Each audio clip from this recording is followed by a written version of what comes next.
Sorry, bring us just back a little bit to some of the things that you did as a teenager. What kind of hobbies did you have? What did you do outside of school? You know, that's the problem because I worked all the time. You know, it was either babysitting or working at La Playa or working after school every day and Saturdays and vacations. So I really didn't have hobbies or sports. That was a negative about that. That was, but there was still time to play. You know, a wonderful resource for the for Carmel kids was Carmel Valley. It was always foggy in Carmel, much more foggy than it is currently these days, although this summer hasn't been too great. But we would have very heavy, drippy fog. And to get away to Carmel Valley was always a treat. There was a river with the swimming holes, and there was Robles del Rio Lodge at the top of the hill in what is now Carmel Valley Village. And they had a marvelous swimming pool, great big, wonderful tiled pool, and there were horses to ride. So I remember Carmel Valley as a wonderful getaway for kids to find sun and be with our friends. Did you guys go down to the beach at all? Oh yes, we were at the beach every time we could get away to go to the beach. Beach was an incredible resource for us. And also we had that wonderful movie theater, which sadly was torn down. It's now, you know, the Carmel Plaza, but those were the days before people had a consciousness about historic preservation. So tragically, this marvelously Spanish eclectic building with wonderful tile work, etc., was torn down. But that was a marvelous place for it to go for 5 cents, 10 cents, etc.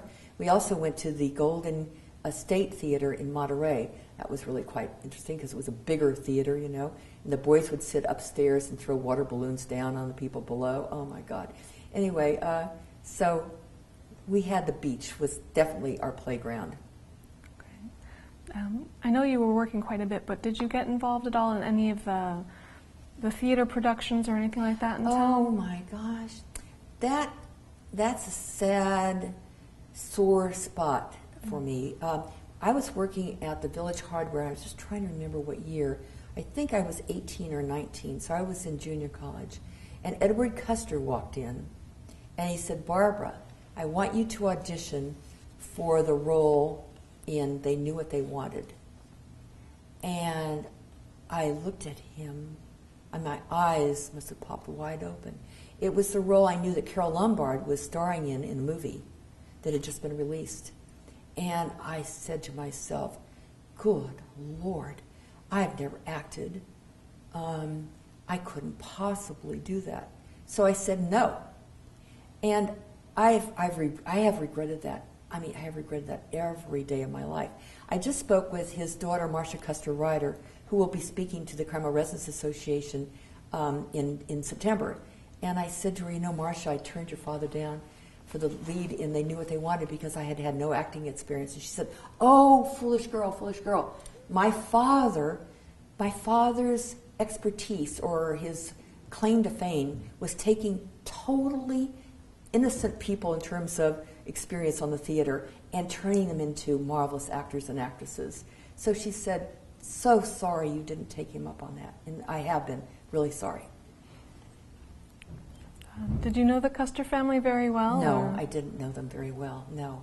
But he certainly was an interesting fellow and a marvelous contributor to the culture of Carmel. You know, he built and developed the block on Ocean Avenue between Monteverde and Lincoln, the court of the Golden Bough.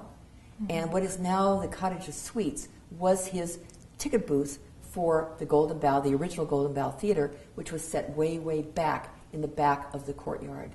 And that tragically burned down, that theater. And then he went on to develop the Golden Bough, which we know on Monteverde Street at between 9th and 10th. Were you here? Was your family in town when the Golden Bough burned down? I'm trying to remember. No. We came in 1936, and this was much, much earlier. Okay. I think in the 20s.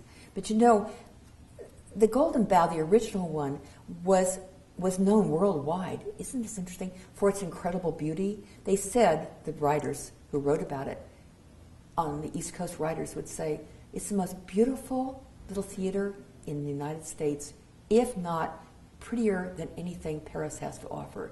So that really intrigued me, that he had the sophistication and the know-how and the love to create such a beautiful thing. It was really wonderful.